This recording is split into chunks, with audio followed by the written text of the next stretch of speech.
Hi, everyone, and welcome back to From the Book Nook. I'm Chris, and I'm here with Jessica. Today, we're diving into how to know a person, the art of seeing others deeply and being deeply seen by David Brooks. This book is one of the latest New York Times bestsellers, and it's all about the power of connection and empathy. Jessica, how did this one hit you? Hey, Chris, I loved it. David Brooks always has this unique way of blending psychology, philosophy, and personal reflection into something both thought-provoking and practical. What stood out to me most was how he emphasized that truly knowing another person takes time, attention, and vulnerability.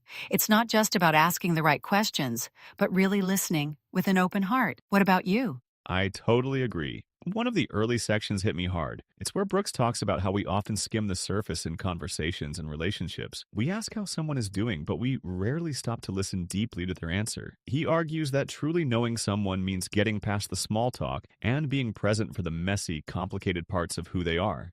Exactly. He calls that the moral act of paying attention. It's such a simple but powerful reminder in today's fast-paced world. Everyone's busy, distracted by phones and deadlines, but Brooks invites us to slow down and be intentional. Did you catch his story about the teacher who changed his life? Yes, that story was incredible. For those of you listening, Brooks shares a deeply personal memory about a teacher who saw something in him that no one else did at the time. It's a perfect example of how one person's focused attention can transform someone's life. It made me think about those moments in my life where someone really took the time to know me, and it left a mark.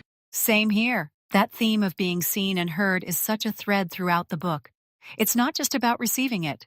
It's also about offering that same gift to others. There's this part where he describes radical empathy as a superpower we can develop. I thought that was inspiring, but also a little intimidating. Radical empathy isn't easy, right? No, it's definitely not. He talks about it in terms of stepping completely into another person's world and holding space for their experiences without judgment. It takes practice. One of my favorite parts was when he broke it down into steps, like how to ask open-ended questions, mirror someone's feelings, and stay curious rather than rushing to offer advice or solutions. Yes. And it's not just about empathy on a one-on-one level. He also dives into the bigger picture, how truly knowing and connecting with others can heal communities and even bridge political and cultural divides. That felt particularly relevant right now. Absolutely. We live in a world that feels more divided than ever, but Brooks is hopeful. He believes that if we learn how to know and understand each other better, we can rebuild some of that lost trust and connection. There's a part where he talks about the role of storytelling in this process, how sharing our personal stories helps to break down barriers. I thought that was spot on. That section was so powerful, and the stories he shares throughout the book are what really bring his ideas to life. It's not just theory, it's real-life examples of people who've mastered the art of deep listening and made a difference because of it. I found myself underlining so many passages and thinking, I need to try this.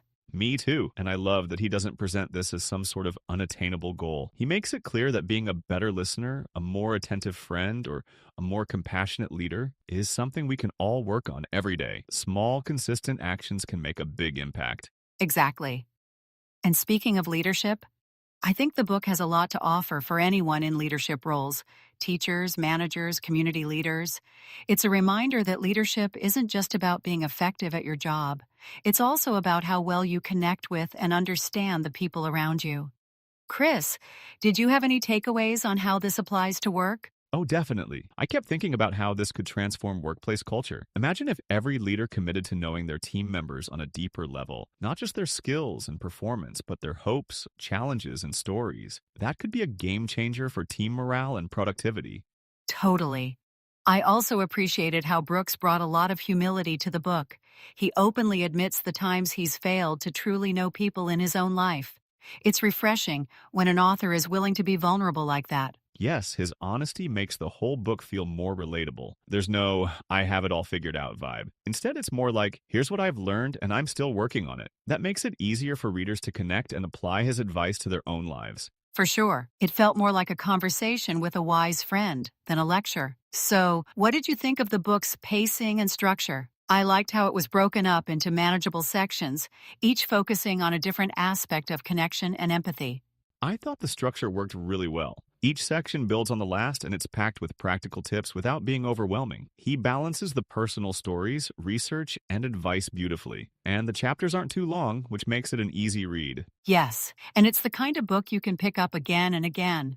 I can see myself revisiting it whenever I feel like I'm getting stuck in shallow interactions or need a reminder to be more present. Same here. It's one of those books that will stay on my shelf for a long time. So, if you're listening and wondering whether How to Know a Person is for you, if you care about building deeper relationships, becoming a better listener, or just understanding people more fully, this book is absolutely worth your time. I couldn't have said it better. Well, that's all for today's episode of From the Book Nook. Thank you so much for joining us. If you've read How to Know a Person, we'd love to hear your thoughts. Drop a comment or message us on social media. And don't forget to like, subscribe, and share the podcast with your fellow book lovers. Thanks again, everyone. Until next time, happy reading.